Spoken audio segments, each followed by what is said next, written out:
जहां हमारा पुरुषार्थ समाप्त हो जाता है और आध्यात्म, हाँ हम कहे थे जीवन के 3 स्तर हैं, आदि भौतिक, आदि दैविक और आध्यात्मिक। आदि भौतिक जैसे हमारी आंख है, ये आदि भौतिक है। अस्पताल में डॉक्टर लोग जिसका अध्ययन करते हैं या चिकित्सा करते हैं, ये आदि भौतिक है। और इसका देवता, पूरे शरीर में देवता स्थित है, हर जगह मिलने कर बैठे कर खाना, तो इसका सूर्य देवता है, इसका देवता सूर्य है। और ये आदि दैविक स्वरूप होगा। और सूर्य को भी प्रकाशित करने वाला जो देवता है वह परमात्मा, वह आध्यात्म है। हम यह कहना चाहते हैं यह आध्यात्म पुरुष है, इनके जीवन का स्तर आध्यात्मिक है। सरकार का भी जीवन का स्तर आध्यात्मिक है।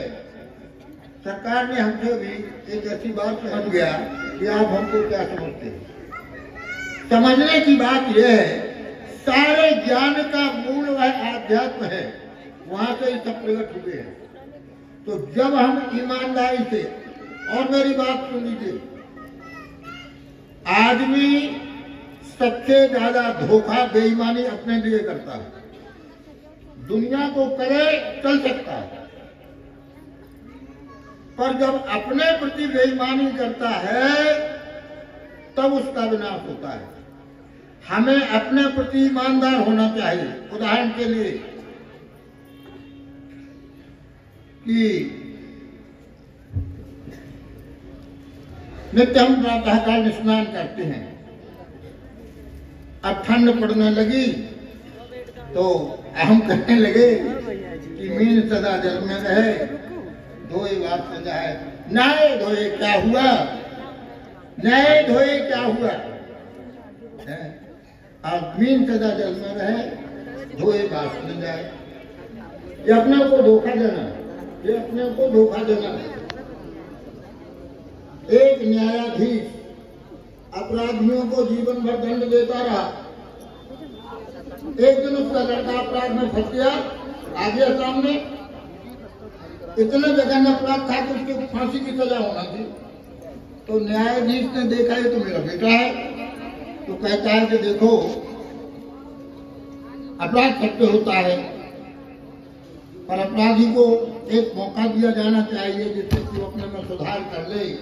और फांसी हुआ तो उसका कोई कुछ निर्णय उसको सत्तर ही नहीं दिया जाना चाहिए, इसलिए फांसी उचित नहीं है। बड़ा बढ़िया उसने प्रश्न दिया। तो हम ये कह रहे हैं उसकी बात तो सच्ची थी, पर अगर आज उसका बेटा सामने अपराधी बन के नहीं आया होता तो क्या ये प्रश्न देता? तुम इतने लोगों को सजा देते रहे, तब तुम्हारे ज्ञान में, तुम्हारी बुद्धि में ये ज्ञान क्यों नहीं आया? एक और हम छोटी सी बात बता दें। हमारे प्राचार्य जी थे, हम उनके अधीनस्थ थे। तो उज्जैन कुंभ में पहुंच गए। तो हमारे भक्तमानी जी उस समय वृद्ध शरीर था और मिलने की मनाही थी, और हमारे ऊपर तो कृपा, हमारे ऊपर कोई कानून नहीं था, मिल सकते थे। तो उन प्राचार्य जी, उनको भगवान से किसी से कुछ लेना देना नहीं था। ज्यादातर हम लोगों के लिए ही भगवान ऑप्शनल है। भगवान अगर हमको अनिवार्य हो जाए तो भगवान हमको मिल गए।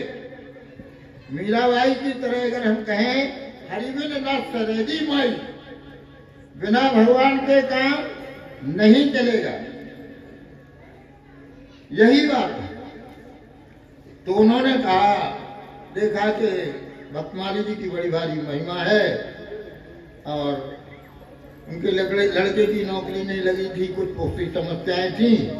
तो हम तो उनके अंडर में थे, इसलिए अंडर में थे तो हाथ में ही थे। हमको दर्शन करवा दो, हमको दर्शन करवा दो, और उनसे कहो कि हमारे ऊपर कृपा करें, हमारे ऊपर कृपा करें, हमारे ऊपर कृपा करें।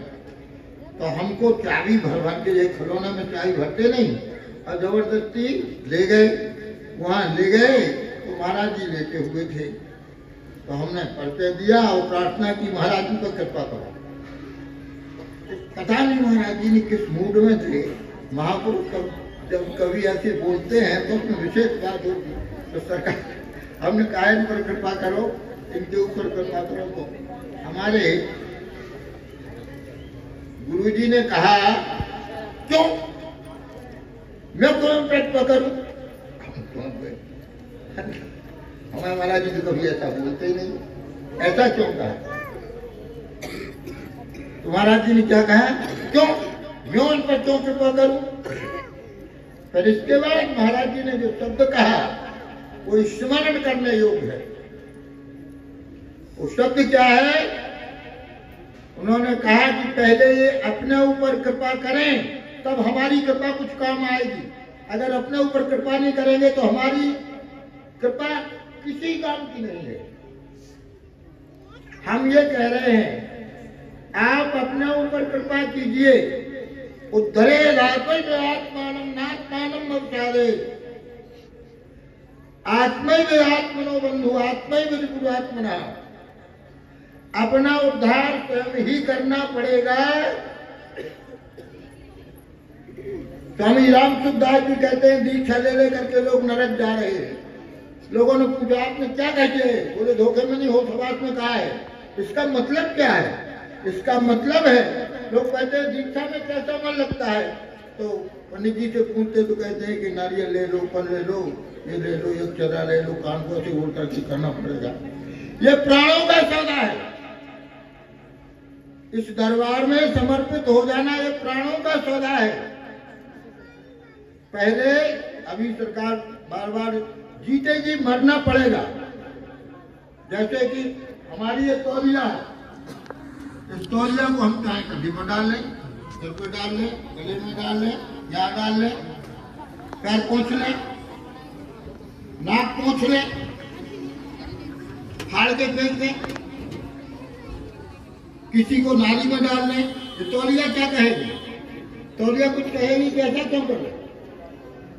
तौलिया नहीं कहेगी क्योंकि समर्पित है। इसी समर्पण को गीता में कहा गया। हम जो बात कहना चाहते हैं जल्दी पूरी कर देंगे। हम ये कह रहे हैं डरना नहीं कि गीता बहुत खतरनाक चीज है। एक हंसी की बात सरकार अपनी मनमानी हंसी की बात कह रहे, झूठ नहीं कह रहे, सच्ची कह रहे। हम अपने घर पर हमारे दरवाजे हम शाम को हमसे कहते कुछ कथा सुनाओ, तो हम कथा सुनाते, सुनने के लिए सब आ जाते। तो एक बुआ जी थी, उनकी आयु 90 से कम तो नहीं, इतने करीब। तो वो आकर के भी बैठ जाती। तो हमारे चाचा जी ने कहा राम स्वरूप गीता ले आओ, आज बुआ जी को गीता सुनाओ। तो बुआ जी बोली, बुआ जी थी, किसी का डर थोड़ी था। बुआ जी ने कहा बड़ा है गीता सुनाने वाला, अपने बाप को नहीं सुनाता गीता, हमको गीता सुनाने आ गया। क्या मैं मर रही हूँ? क्या मैं मर रही हूँ? बड़ा है गीता सुनाने वाला, अपने बाप को नहीं सुना पाता गीता। गीता सुनाओ, गीता सुनाओ। भैया जीवन का संगीत है गीता, जीवन का संगीत है गीता। गीता को सारे विश्व ने स्वीकार किया है। हरिमुख की वाणी एकम शास्त्रम देवकी को, ज्यादा बोलने की जरूरत नहीं है। हम आगे की बात जो कहना चाहते वो ये है कि गीता को ऐसा न समझें कि गीता का ज्ञान बड़ा कठिन है। गंभीर बात नहीं है। महाराष्ट्र के संत श्री ज्ञानेश्वर जी ने 16 वर्ष की अवस्था में कीर्तन में ज्ञानेश्वरी गीता को लिखा है। महाराष्ट्र के ऐसे ऐसे मेरी बेटियां, मेरी माताएं, बहनें जो कैसे कैसे गीतों को गाती हैं बैठी हैं। पूरा गीता कीर्तन में है, कीर्तन कीर्तन कीर्तन में है। अगर झूठ बोल रहा हूं तो ये सब बताएंगे। पर सार की बात एक है, सार की बात यह है, हम सरकार के यहाँ देखते हैं, सरकार के सामने कुछ गलत नहीं बोल सकते हैं। न देश न विदेश किसी का यहाँ विरोध नहीं है। पाश्चात्य जगत में इस व्यवहारिक जीवन के लिए व्यवस्थित जीवन जीने के जितने आदर्श हैं वह आदरणीय है। दया की भावना आदरणीय है तो उसका भी आदर है, उसका भी दरबार में आदर है। सरकार एक फूल को भी गलत जगह रखा हुआ पसंद नहीं करते हैं। इतने लोग यहाँ पर बैठे हुए हैं, यहाँ अभी कह रहे थे कि वो गंदा रहता है कहीं। हम आपको क्या बताएं, बड़े बड़े लोग सवेरे से जाकर के हमारे गुसलखाने को साफ करने को चले जाते हैं, हम हाथ जोड़ते हैं। यहाँ आकर के ना कोई छोटा है ना कोई बड़ा है।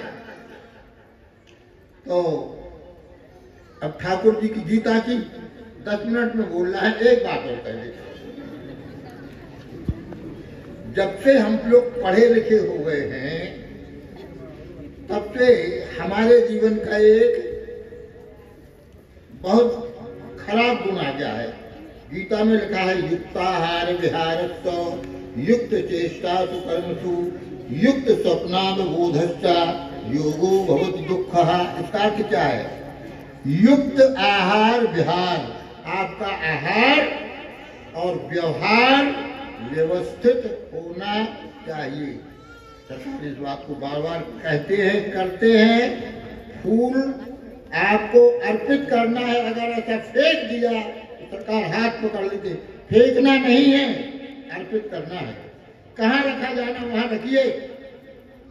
छोटी छोटी मैं देखता हूं जो वो कह रहा है युक्त आहार, आहार व्यवस्थित होना चाहिए। मशीन लोड नहीं ले रही हो, धांसते चले जा रहा है, ऐसा मत करो। युक्त चेष्टासु, आपका व्यवहार व्यवस्थित होना चाहिए। युक्त चेष्टासु कर्मसु, हमारे काम व्यवस्थित होना चाहिए। युक्त स्वप्नावबोधश्च, सोना और जागना व्यवस्थित होना चाहिए। जब से अंग्रेजी शिक्षा प्राप्त हुई है तो रात के 1-2 बजे तक जागना पढ़ने के बहाने, अथवा देर रात की फिल्म देखना, फिर सोना। कितने बजे तक सोना? 7 बजे तक सो जाते, जो जितना। जैसे ग्रेजुएशन है तो 7 बजे तक चलेगा, और पोस्ट ग्रेजुएट है तो 8 बजे तक चलेगा। अभी लड़का नौकरी नहीं लगी है तो बाप कहता है क्यों अब तक सो रहे हो, सोया होने वाला है। लेकिन अब उसकी पोस्टिंग हो गई है, अब वो नायब तहसीलदार हो गया है, अब बाप नहीं कर सकता, अब तो वो सो रहा है। यह सवेरे का अमृतकाल, जाग करके तो अमृतकाल है। आप इसको सोने का सुख लेंगे तो ये